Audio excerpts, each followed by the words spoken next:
What if you could win in just a few moves? Today, we're diving into the bishop's opening and revealing the top 3 quickest wins to surprise your opponents and dominate fast. The bishop's opening begins with white playing pawn to a4, followed by black plays pawn to a5. Then comes bishop to c4, an uncommon but powerful and tricky opening that allows you to play aggressively and aim for quick victories. In our first game, black replies with knight to f6, a common move that attacks the pawn on a4. But instead of defending passively, white strikes back with pawn to d4, aiming to open the center. When black captures the pawn on d4, white continues in a gambit style, not recapturing, but instead developing quickly with knight to f3. Now comes the trap. The pawn on a4 appears undefended, and black is often tempted to grab it, unaware of the danger that lies ahead. However, if black gets greedy and captures the pawn on a4, they're walking into serious danger. After queen takes d4, white gains a lead in development and immediate momentum by attacking the knight. White is also ready to castle quickly and launch a powerful offensive. If black tries to play knight to d6, hoping to attack or trade off the bishop, it's already a critical mistake. White simply castles kingside, and now black is in deep trouble. The threat of rook to e1 looms, and black has no good way to stop it. Let's say black captures the bishop on c4. White doesn't recapture, instead plays rook to e1, giving a check. Black is forced to block with bishop to e7. Now, instead of taking back the bishop, white plays the brilliant move queen takes g7, attacking both the rook on h8 and threatening devastating tactics. If black tries to save the rook with rook to f8, white follows up with bishop to h6, now threatening queen takes f8 checkmate. It's a stunning attack, and black has no real defense. Here, white takes full advantage of the pin. Black's bishop on a7 can't move, so the rook on f8 is doomed. White simply threatens to capture it, and black is completely helpless. That's how a few natural-looking moves quickly led to black's downfall. It shows just how deadly and deceptive the bishop's opening can be. In our second example, we see another common mistake from black. After black plays knight to f6, instead of going for the sharp pawn to d4 line, white can choose a more solid option, pawn to d3, reinforcing the e4 pawn and keeping things stable. Now, black might be tempted to play pawn to d5, trying to seize control of the center, especially since white appears to be playing cautiously. Although pawn to d5 is a normal central move in many openings, in the bishop's opening it can backfire badly, even though it's not obvious at first glance. After white develops with knight to f3, black struggles to defend the pawn on a5. The pressure builds quickly, and suddenly their center starts to collapse. For now, black defends the pawn on a5, but white simply castles kingside and prepares the move rook to e1, putting direct pressure on the e5 pawn. The problem is, black can never comfortably defend it.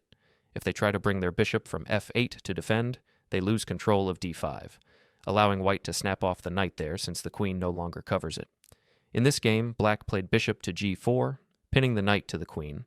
White calmly played pawn to h3, pushing the bishop back, and then continued with rook to e1, once again targeting the e5 pawn. Trying everything to hold on to the center, black plays pawn to f6, reinforcing e5 at all costs. But now comes the brilliant twist. White captures the pawn on e5 anyway, willingly sacrificing the queen on d1. Now why? Because white has a stunning counterattack ready. A beautiful tactical idea that turns the tables instantly. White now plays the brilliant move knight takes c6, a double attack that hits both the queen and the king. This is not just a fork, it's also a discovered attack. After the king moves, let's say to f7, white captures the queen.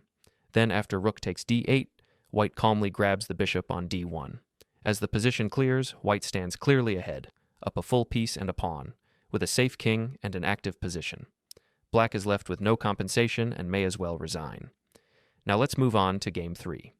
This time, black avoids the dangerous pawn to d5 idea and plays a more standard move, bishop to c5. It looks solid, but white still has a powerful plan in this line. Instead of developing the kingside knight right away, white plays knight to c3, with the idea of playing pawn to f4 on the next move, combining elements of the king's gambit with the bishop's opening. But here's the clever part. The pawn on f4 isn't actually a gambit, since it's already supported by the queen's bishop on c1.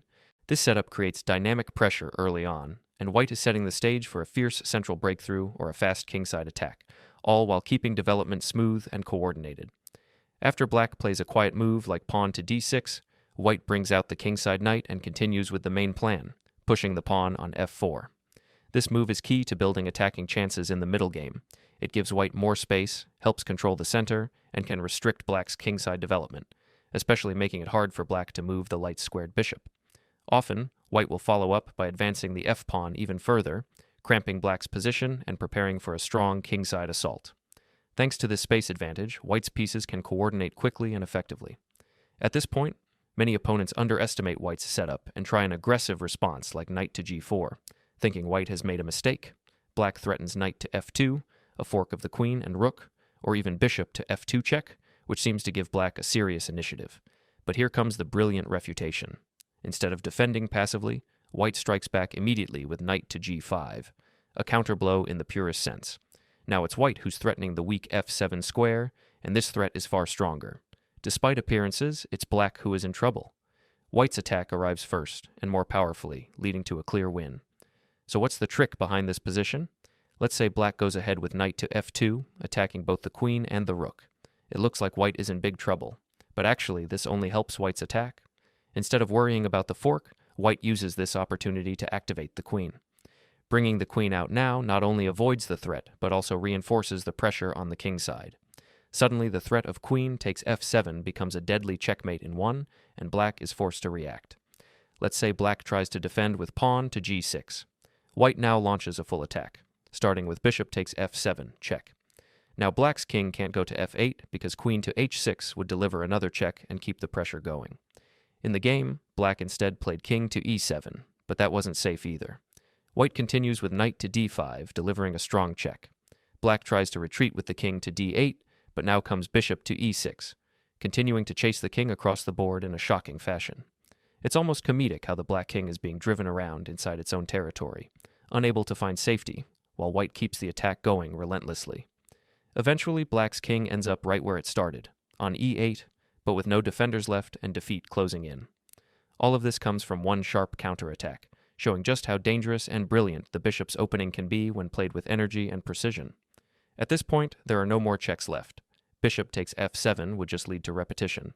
So, I decided to remove black's queen from the attack by playing queen to h6.